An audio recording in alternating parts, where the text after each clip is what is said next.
All right, so we are here with Zappos CEO Tony Hsieh, who just gave the opening remark keynote. And Tony, obviously Zappos is world renowned for the customer service, and people, love it, embrace it. Can you talk a little bit about, employee happiness, culture, and some of the things you mentioned today, and how that drives Zappos? Sure. Yeah, so for us, our number one priority is company culture, and the whole belief is that if you get the culture right, then most of the other stuff like great customer service or building a brand just happens naturally on its own, and you don't actually need to manage that stuff as much. So that's pretty much been our philosophy, and it starts with the interviewing and hiring process. We hire people specifically for culture fit, and we fire people if they're not good for the culture.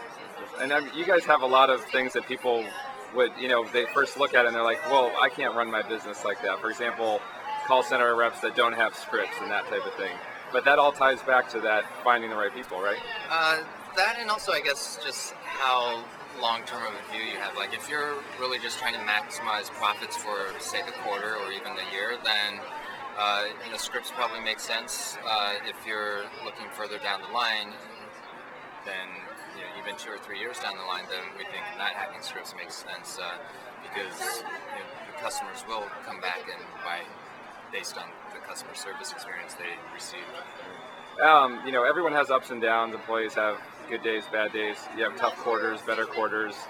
How do you guys manage the downs? I mean, obviously you guys do a lot of fun things, but how does the culture kind of support folks when they're, maybe not having their best day and that type of thing? Well, I think everyone has bad days, but that's part of it.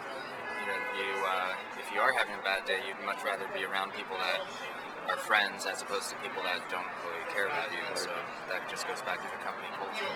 And you guys do some really innovative marketing things. Like I remember the first time I heard about you guys was the bottom of the bins at airport security.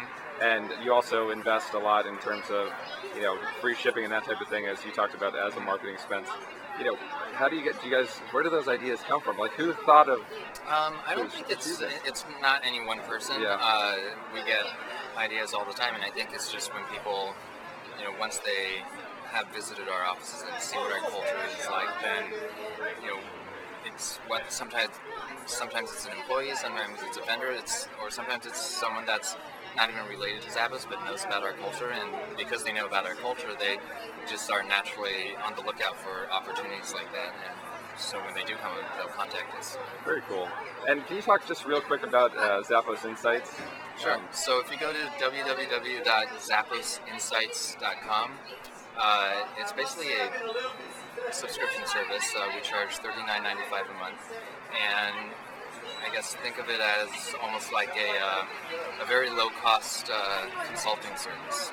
And so any member can submit a question, and then, for example, let's say it's a recruiting question, and they want to know what interview questions we ask. Then someone from our recruiting department would answer the question on video, and then also have the actual questions available for download or whatever they're looking for, and then that's made available to everyone else that subscribes. So it just ends up being this community of entrepreneurs and businesses that are looking to grow and help each other. We also, so it's not just about Zappos. We also interview different businesses and book authors and so on, and it's really just about giving people just perspectives that they may not have thought of on their own before. Definitely. Excellent. Well, obviously you're on Twitter. The whole company uses Twitter at twitter.zappos.com. Yep. Some people still don't quite get the business value and that type of thing. But for you, it's not about driving transactions. It's about fostering that culture, right? Yeah, it's about getting employees to get to know each other on a more personal level, and then same with customers. They, if someone is following multiple Zappos employees, then they start getting a sense of what the Zappos culture is like and what type of people we hire and so on. Excellent. Well, thank you so much for your time, Tony. We really appreciate it. Sure.